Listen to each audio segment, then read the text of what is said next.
дорогие наши студенты, уважаемые преподаватели. От имени Министерства образования и науки Республики Башкортостан и от себя лично я поздравляю вас с началом учебного года.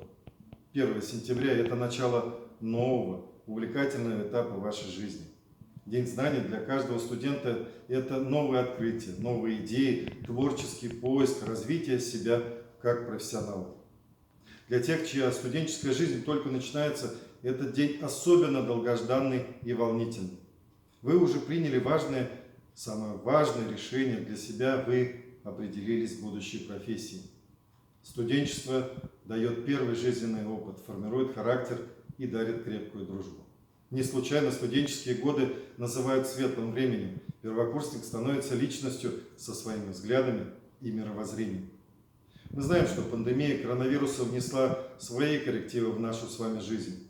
Несмотря на то, что в стране впервые возникла необходимость массового перехода на онлайн-обучение, система высшего образования оказалась готова к новым формам. За это я хочу поблагодарить всех наших ректоров и коллективы наших высших учебных заведений.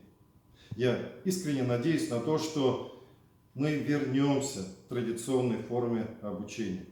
Дорогие друзья, вступая в новый этап своей жизни, желаю вам легкого старта студенчества. Пусть оно подарит вам уверенность в своих силах, терпение, трудолюбие, успехов в достижении поставленных целей и новых открытий. С праздником, друзья!